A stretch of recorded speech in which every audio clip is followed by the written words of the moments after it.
Resya Al-Ghazani Anwar, Widiana Kaila, Zaki Alifa Kardana. Alhamdulillah anak itu hadir semuanya. Nah, untuk meningkatkan rasa nasionalisme kita, apa itu rasa nasionalisme? Nasionalisme apa? Rasa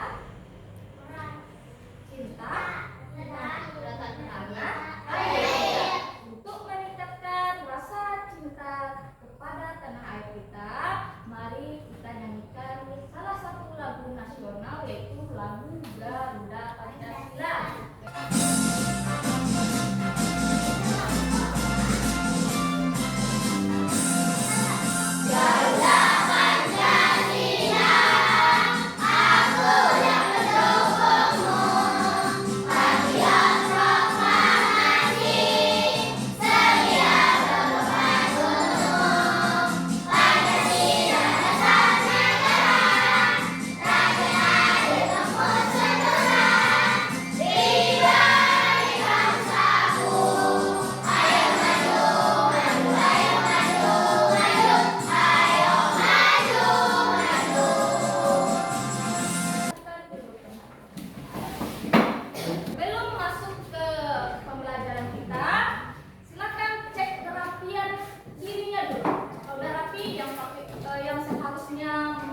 Bajunya masuk ke dalam, silakan dimasukkan.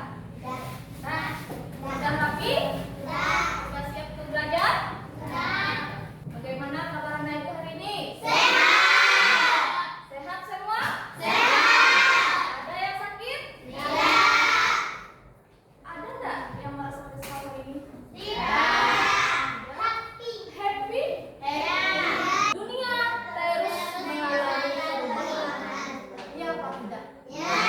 Perubahannya dari segi apa kira-kira? Berubah itu berarti berubah ya.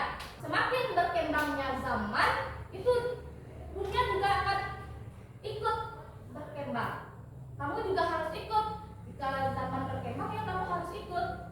Terima atau tidak, kamu harus menerimanya. Nah, dan teknologi menjadi penggerak utamanya.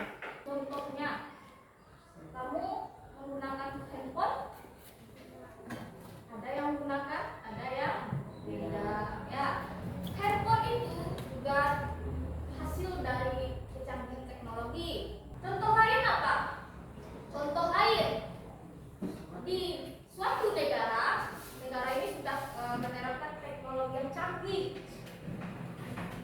Mobil tidak perlu lagi menggunakan jasa pengemudi.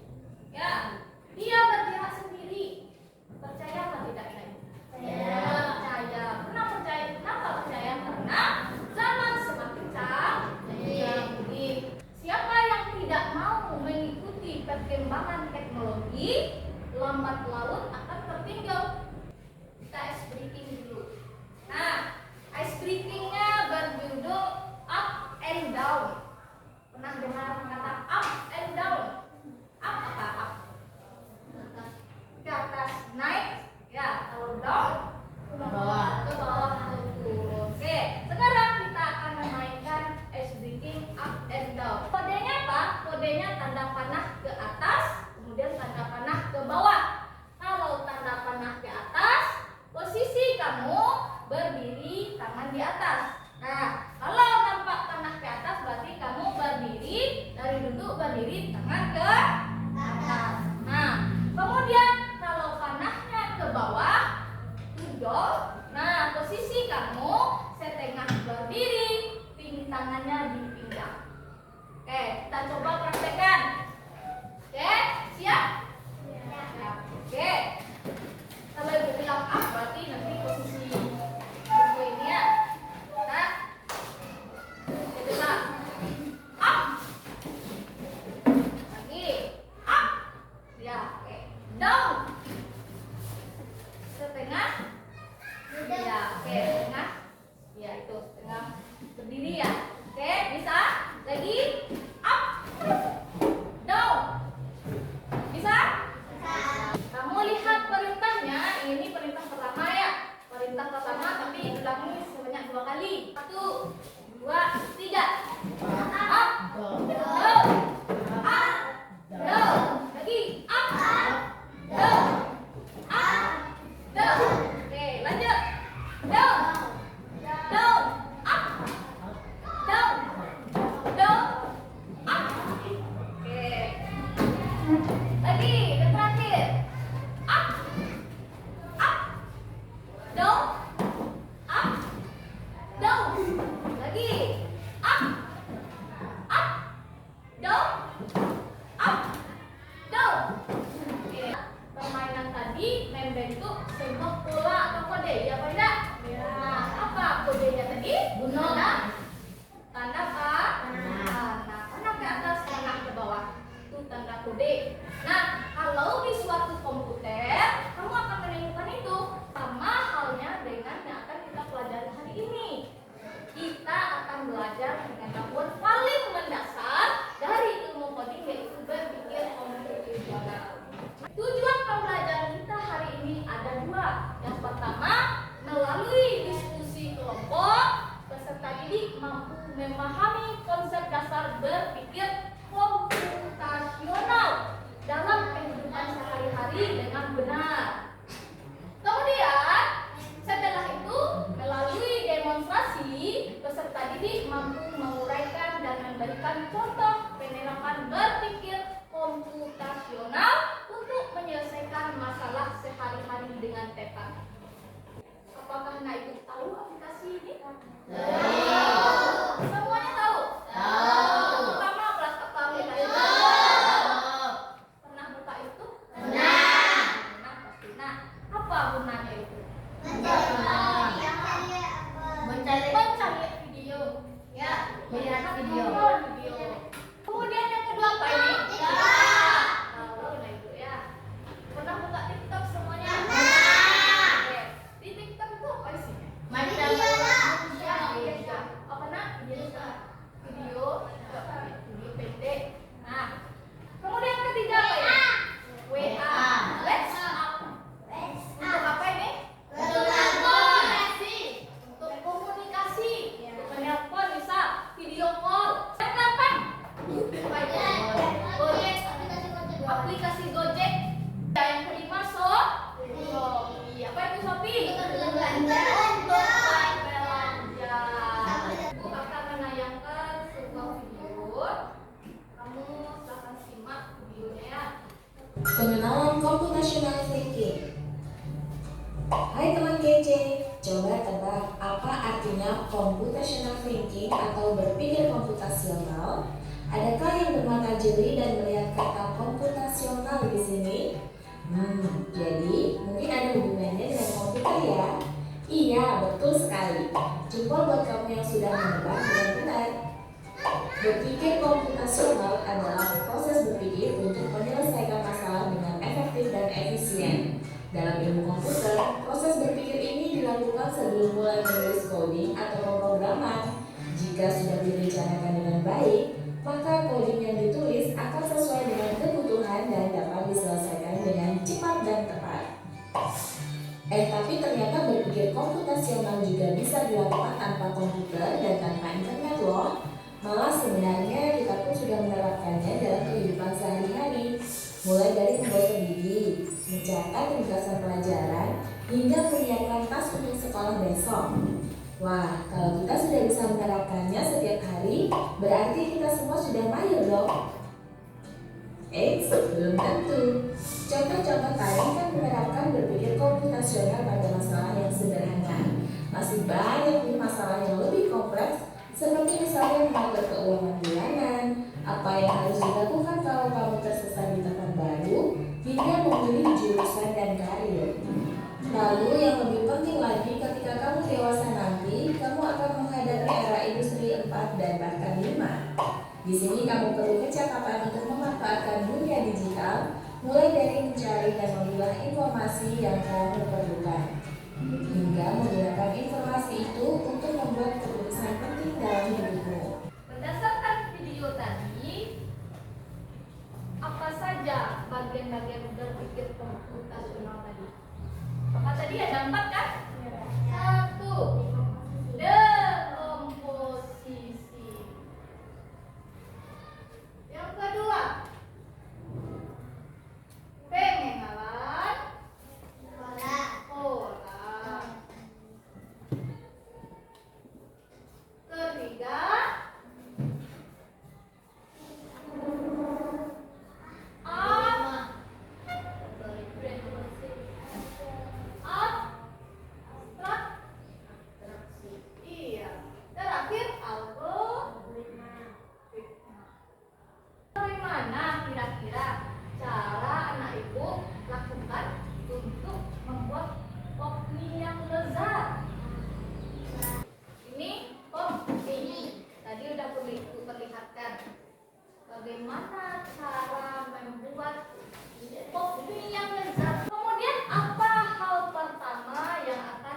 kalian lakukan untuk memecahkan permasalahan ini? Nah, sekarang Ibu bagikan LKPD kelompok 2 kelompok 3. Sudah dapat semuanya, nak? Sudah. Nah, di lembar pertama apa itu? Nama kelompok, isi, ayo berdiskusi. Nah, permasalahannya apa? Bagaimana cara yang kamu lakukan untuk membuat pop mie yang lezat? Nah, di sini ada gambar pop mie. Kemudian, apa yang akan kamu lakukan agar pop mie ini bisa kamu nikmati? Mulailah langkah di mana mie ini belum tersedia. Anggap mie-nya belum tersedia. Kira-kira apa yang akan kamu lakukan sampai mendapatkan rasa pop mie yang lezat? Sudah matang ya, sudah masak. Nah, silakan tulis di samping.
kopinya terlebih dahulu.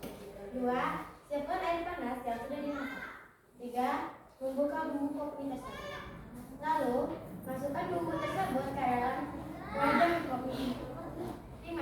Masukkanlah air panas tersebut ke dalam kopi.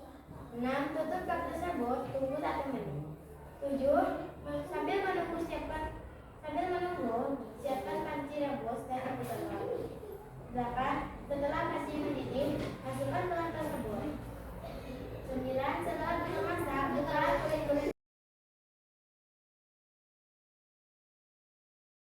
Itulah penampilan hasil presentasi diskusi kelompok kamu masing-masing ya. Nah, sekarang berikan soal evaluasi. Untuk soal evaluasi ini dikerjakan individu. Tidak boleh mencontek, harus jujur.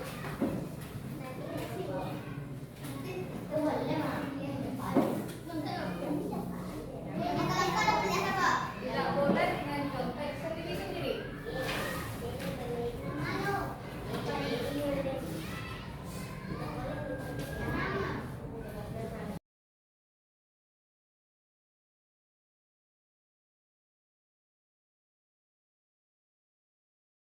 Dengan terakhirnya kamu membuat mengisi evaluasi tadi, nanti pembelajaran kita sudah selesai. Nah, sekarang kita simpulkan pembelajaran kita hari ini.